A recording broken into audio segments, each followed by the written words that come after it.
Evet arkadaşlar, araziden eve geldik. Arazideyken videomda söylemiştim. Bu taşlardan kolye yapmıştım. Onların videosunu çekeceğim diye. Hem bugün arazide bulduğum taşlara bakalım, hem de onu göstereyim size. Şimdi şöyle başlayalım. İşte bunlar topaz arkadaşlar. Renk kırılmalarına bakın. Bunlar çok küçük. Yani süs eşyası olarak kullanılabilir. Şu taş. Yani bildiğiniz taşın arkası görünüyor. Çok güzel. Morumsu bir taş bu. Tabii bunun temizlenmesi gerekiyor. Bu da ikiz topaz. Bu şekilde çok harika oluşmuşlar. Taştaki ışık kırılmalarına bakın. Topazın kalitesi buradan belli oluyor zaten. Yani bunların hepsini bugün arazide bulduk. İşte bu şekilde.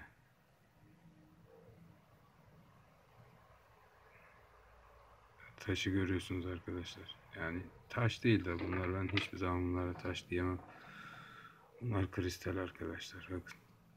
Bunlar topaz. Şimdi bunlarla şöyle göstereyim. Dumanlı kuvars arasındaki fark şu arkadaşlar. Bu dumanlı kuvars. Bak. Hiç şeffaf değil. Gördüğünüz gibi yani. Ha, bu dumanlı kuvars. İçi dumanlı. Yani bununla şu taş arasında çok fark var. Bir de buna bakın. Bu bir Herkimer elması. Bu bir Herkimer elması arkadaşlar. Yani kesinlikle kuvars değil. Kuvars demesinler boş yere. Bunlar da topazlarımız. Sarı renkli zaten.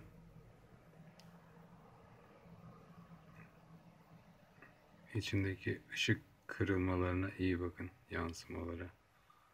Bunlar titanyumdan kaynaklanıyor arkadaşlar. Titanyum ve uranyum ışımasından dolayı taşların içerisi bu şekilde gökkuşağı renkleri veriyor. Bakın. Aynı şekilde bu taşta da görüyorsunuz arkadaşlar. Bildiğiniz taşın içinde ışıl renk cümbüşleri var. Çok çok harika taşlar. Bak. İşte bu şekilde. Bunların hepsini biz doğadan topluyoruz. Zaten bugün videosunu da çektim. Bir önceki videomda onu da görebilirsiniz. Şu da arkadaşlar. Ya bunlardan kolye, yüzük, küpe, yani bu tarz şeyler yaparak para kazanma ihtimaliniz yüksek. Ama dediğim gibi bıkmadan, usanmadan sonuna kadar gitmeniz lazım.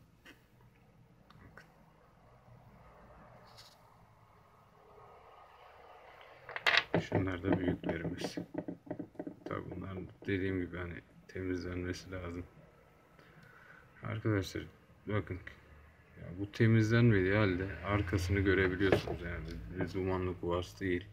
Taşa bir bakar mısınız arkadaşlar? Bu taşların daha ismini koyamadık. Ama bu taşlar renk değiştiriyor. Siyah, mor. Bakın şu anda mor mesela. Beyaz ışık altında mor. Normal şartlarda da şarap renginde oluyor. Şunlar da size bahsettiğim kolyeler. Bakın arkadaşlar, bu şekilde gümüş kolye yaptık. Şöyle.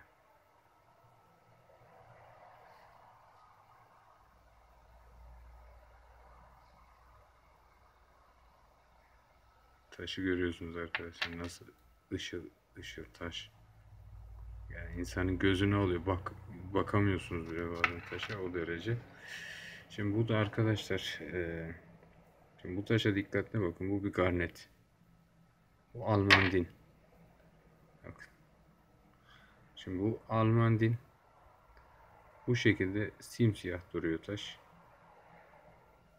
Odaklarsa. O taş simsiyah. Şu taş da Bakın bu da onun işlenmişi. Şöyle yapalım.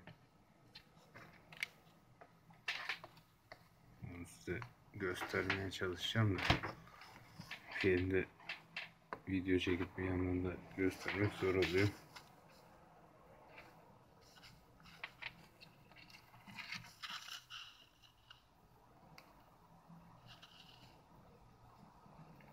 İşte o almandin işlendiği zaman bu şekilde kıpkırmızı oluyor arkadaşlar. Şöyle. Yani çok güzel çekemiyorum ama yani bu şekilde oluyor. Bunlar da dediğim gibi kolyelerimiz. Yani bu şekilde yaparak çok güzel paralar kazanabilirsiniz arkadaşlar. İzlediğiniz için sağ olun. İyi akşamlar.